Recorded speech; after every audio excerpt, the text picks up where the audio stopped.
ओम श्री सद्गुरुदेव भगवान की जय। गीता जीविका संग्राम का साधन नहीं, अपितु जीवन संग्राम में शाश्वत विजय का क्रियात्मक प्रशिक्षण है। इसलिए युद्ध ग्रंथ है जो वास्तविक विजय दिलाता है, किंतु गीतोक्त युद्ध तलवार, धनुष, बाण, गदा और फरसे से लड़ा जाने वाला सांसारिक युद्ध नहीं है और न इन युद्धों में शाश्वत विजय निहित है। यह सत्य प्रवृत्तियों का संघर्ष है जिनके रूपकात्मक वर्णन की परंपरा रही है। वेद में इंद्र और वृत्र, विद्या और अविद्या, पुराणों में देवासुर संग्राम, महाकाव्य में राम और रावण, कौरव और पांडवों के संघर्ष को ही गीता में धर्म क्षेत्र और कुरुक्षेत्र, देवी संपद एवं आसुरी संपद, सजातीय एवं विजातीय सद्गुण एवं दुर्गुणों का संघर्ष कहा गया है। यह संघर्ष जहाँ होता है वह स्थान कहाँ है?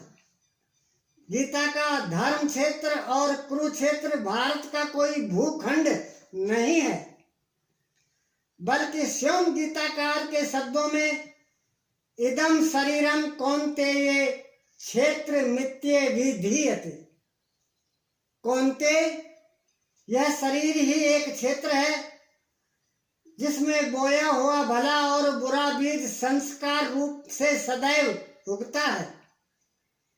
10 इंद्रियां, मन, बुद्धि, चित्त, अहंकार, 5 ज्ञान इंद्रियों की 5 तन्मात्राएं, रूप, रस, गंध, शब्द और स्पर्श, यही इंद्रियों के 5 विषय हैं और तीनों गुणों का विकार इस क्षेत्र का विस्तार है। प्रकृति से उत्पन्न इन तीनों गुणों से विवश होकर मनुष्य को कर्म करना पड़ता है। वह क्षण मात्र भी कर्म किए बिना नहीं रह सकता। पुनरपि जननम पुनरपि मरणम पुनरपि जननी जठरे शयनम। जन्म जन्मांतरों से करते ही तो बीत रहा है। यही कुरुक्षेत्र है।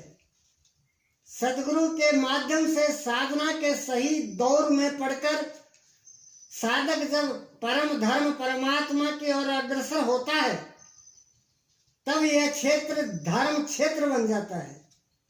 यह शरीर ही क्षेत्र है। इसी शरीर के अंतराल में अंतःकरण की 2 प्रवृत्तियां पुरातन हैं, देवी संपद और आसुरी संपद। दैवी संपद में है पुण्य रूपी पांडु और कर्तव्य रूपी कुंती। पुण्य जागृत होने से पहले मनुष्य जो कुछ भी कर्तव्य समझकर करता है, अपनी समझ से वह कर्तव्य ही करता है, किंतु उससे कर्तव्य होता नहीं, क्योंकि पुण्य के बिना कर्तव्य को समझा ही नहीं जा सकता। कुंती ने पांडु से संबंध होने से पूर्व जो कुछ भी अर्जित किया वह था कर्ण। आजीवन कुंती के पुत्रों से लड़ता रह गया। पांडवों का दुर्धर्ष शत्रु यदि कोई था तो वह था कर्ण। विजातीय कर्म ही कर्ण है जो बंधनकारी है, जिससे परंपरागत रूढ़ियों का चित्रण होता है। पूजा पद्धतियां पिंड नहीं छोड़ती। पुण्य जागृत होने पर धर्म रूपी युधिष्ठिर, अनुराग रूपी अर्जुन, भाव रूपी भीम, नियम रूपी नकुल, सत्संग रूपी सहदेव, सात्विकता रूपी सात्यकी, काया में सामर्थ्य रूपी काशीराज, कर्तव्य के द्वारा भव और विजय कुंती भोज इत्यादि स्टोनमुखी मानसिक प्रवृत्तियों का उत्कर्ष होता है। जिनकी गणना 7 अक्षोहिणी है। अक्ष दृष्टि को कहते हैं। सत्यमयी दृष्टिकोण से जिसका गठन है वह है दैवी संपद। परम धर्म परमात्मा तक की दूरी तय कराने वाली ये 7 सीढ़ियां, 7 भूमिकाएं हैं, न कि कोई गणना विशेष। वस्तुतः ये प्रवृत्तियां अनंत है। दूसरी ओर है कुरुक्षेत्र, जिसमें 10 इंद्रियां और 1 मन, 11 अक्षोहिणी सेना है। मन सहित इंद्रियमयी दृष्टिकोण से जिसका गठन है वह है आसुरी संपद, जिसमें है अज्ञान रूपी धृतराष्ट्र, जो सत्य जानते हुए भी अंधा बना रहता है।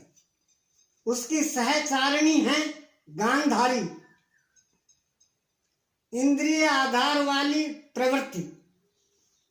इनके साथ हैं मोह रूपी दुर्योधन, दुर्बुद्धि रूपी दुशासन, विजातीय कर्म रूपी कर्ण, भीम रूपी भीष्म, द्वैत के आचरण रूपी द्रोणाचार्य, आसक्ति रूपी अश्वत्थामा, विकल्प रूपी विकर्ण, अधूरी साधना में कृपा के आचरण रूपी कृपाचार्य, और इन सब के बीच जीव रूपी विदुर है, जो रहता है अज्ञान में, किंतु दृष्टि सदैव पांडवों पर है, पुण्य से प्रवाहित प्रवृत्ति पर है, क्योंकि आत्मा परमात्मा का शुद्ध अंश है।